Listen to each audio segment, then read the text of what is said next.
Fala galera, vamos para mais um bloco aqui de resolução de questões, tá? Vamos falar nesse bloco acerca de direito administrativo, resolvendo questões sobre atos administrativos. Mais especificamente, a gente vai entender aqui o que é que a IDECAN já cobrou sobre atos e o que é que ela pode vir cobrar sobre esse tema específico de classificação e espécies de atos. Lembrando, estamos aqui diante do melhor custo-benefício da tua prova, sem sombra de dúvidas.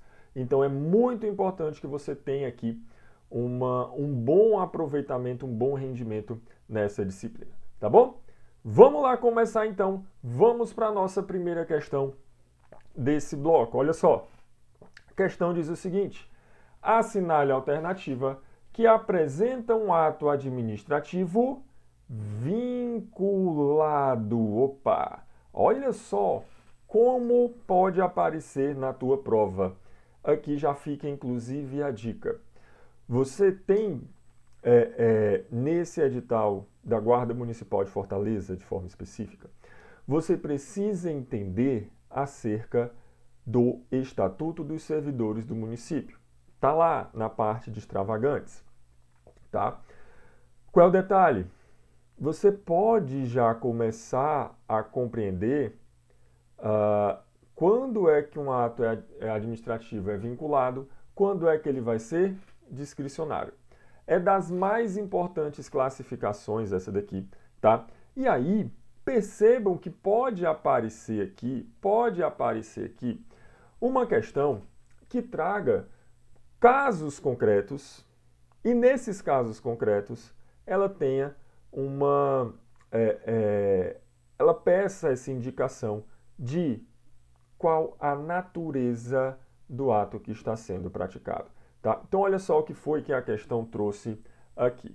Veja, assinale a alternativa que apresente um ato vinculado. Como é que você vai raciocinar? O raciocínio é bem simples. O raciocínio é simples. Existe alguma margem de escolha? Ou a lei manda que eu faça daquela forma? Bom, se existe margem de escolha, eu tenho um ato discricionário. Se a lei determina o que deve ser feito, eu não tenho margem de escolha, eu tenho um ato vinculado. Olha como é simples. Então, olha aí para os itens. Vamos lá. Letra A vai dizer o seguinte: realização de um congresso científico. Realização de um congresso científico é um ato vinculado ou é um ato discricionário? Ora, eu sou obrigado, a lei me obriga a realizar um congresso científico? Não. Eu posso escolher se eu realizo, se eu não realizo, em que dia, qual vai ser o assunto, qual vai ser o objeto, ou seja, eu estou diante aqui de um ato discricionário. Muito bem. B.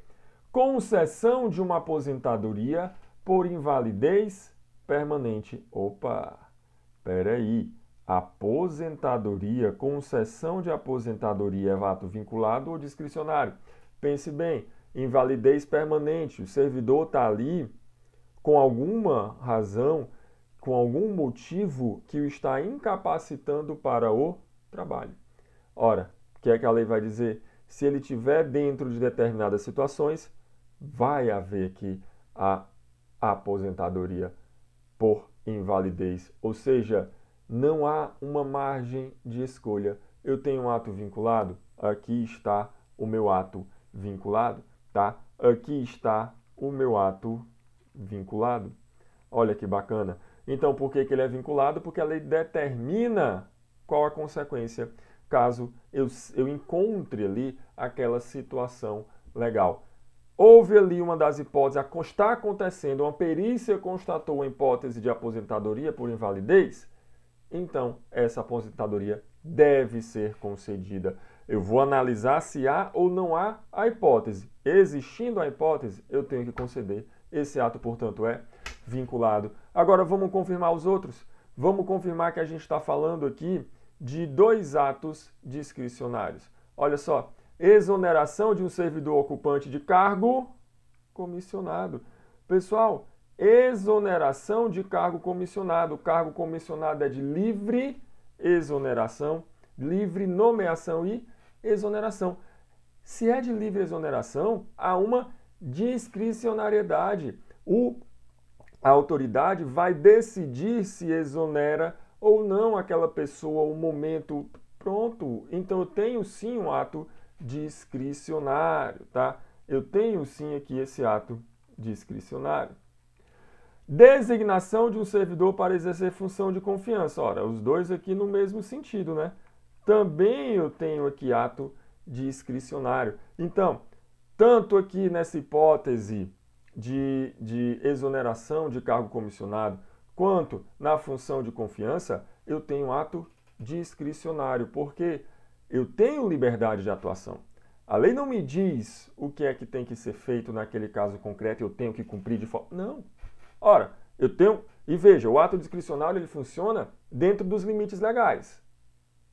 Ou seja, a lei me dá os requisitos daquele cargo. Eu tenho um cargo de assessor. Assessor jurídico.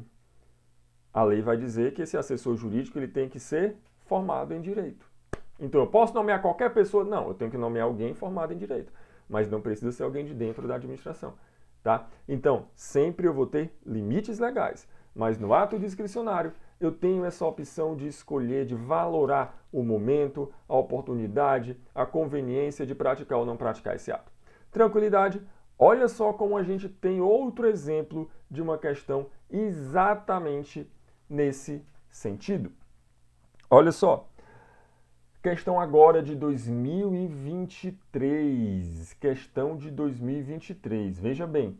Em luto pelo falecimento de seu irmão, o servidor Lauro requereu o afastamento do trabalho por alguns dias. Nesse caso, a administração deverá analisar o requerimento por meio de... Então vamos lá. Ele fala aqui de ato discricionário, ato misto, enunciativo, político ou vinculado. Olha só que interessante aqui o que a gente vai ter, tá? Olha só como é interessante aqui esses pontos. Porque veja bem, o aluno inclusive perguntou, estava resolvendo essa questão em sala, o aluno perguntou, Vitor, eu tenho uma opção com ato discricionário, eu tenho outra opção com ato vinculado. Será que eu não poderia já considerar que um dos dois é o gabarito?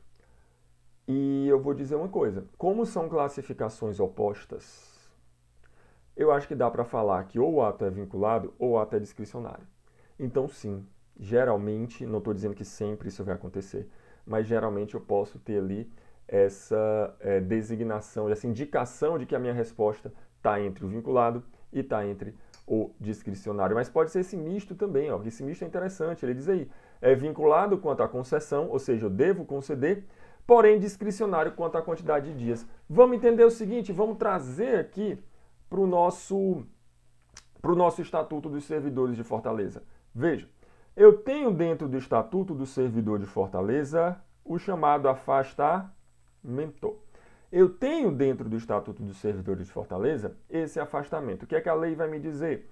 Que eu vou ter um afastamento, vamos ver aqui os dois mais importantes, em relação a luto e o afastamento por motivo de casamento. Então veja, morreu alguém da minha família. Eu tenho direito a me afastar do serviço, eu continuo recebendo. E aqui é o seguinte, lembra, eu estou falando especificamente do Estatuto dos Servidores do município de Fortaleza. Por que é interessante isso? Porque cada estatuto vai aparecer, vai trazer um prazo diferenciado. Aqui, qual é o prazo que a gente tem em Fortaleza? Luto, 5 dias. Casamento, 8 dias. Cuidado, porque como esses prazos costumam variar de estatuto para estatuto, a banca gosta de ir em cima desses pontos. Tá? Então, é aquele ponto que vai ter em todo o estatuto. O que é que vai mudar? O prazo. Às vezes é igual, pode ser diferente. Aqui a gente está vendo um prazo diferente. Como é que você vai lembrar desse prazo? Primeiro, lembra que é diferente. Luto e casamento é diferente. Tá? Você pode lembrar, por exemplo, que o casamento você vai fazer uma lua de mel e aí você precisa de pelo menos uma semana, então você tem 8 dias aí para curtir. Ou você pode lembrar também que luto em 5 dias você se recupera, né? Casamento você precisa de um tempinho maior para se recuperar, tá? Então, lembra que eu tenho esses prazos. Agora, pessoa da minha família morreu. A administração ela vai decidir se ela me concede ou não esse afastamento? Não. Não há o que decidir. É um direito que eu tenho. Houve o falecimento, eu tenho direito ao afastamento. Ah, mas ela vai decidir quantos dias? Não. Eu tenho direito de me afastar até 5 dias. Se eu quiser voltar antes, tudo bem. Mas não é a administração que vai escolher, não.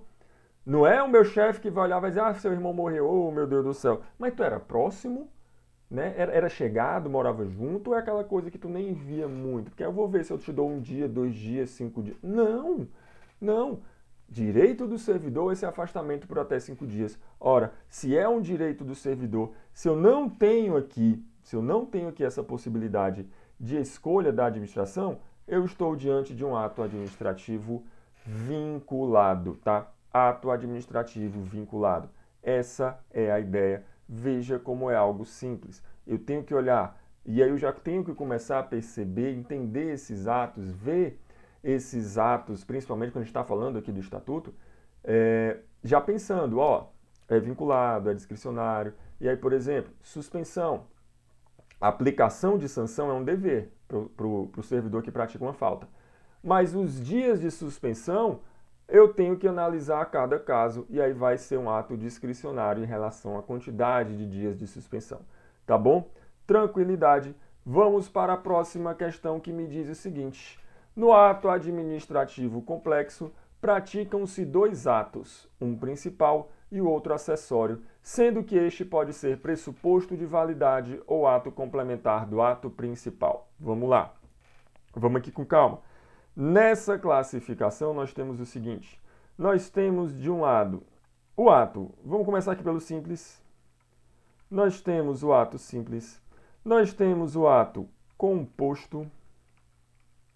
E nós temos o ato complexo. É uma das classificações aqui de atos que mais cai, tá? Que mais cai, certo? Qual vai ser a grande diferença aqui entre eles? Bom, ato simples, uma vontade. Só muito cuidado com outro ponto muito cobrado. Uma vontade, seja de um órgão singular, seja de um agente público específico, ou ainda seja de um órgão colegiado. Não é porque tem muita gente naquele órgão que esse ato deixa de ser simples, não.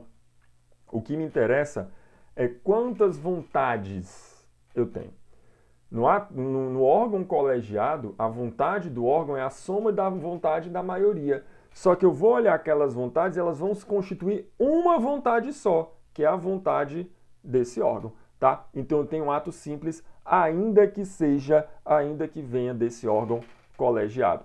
O que seria o ato composto? No composto, você vai lembrar de um ato principal mais o ato acessório.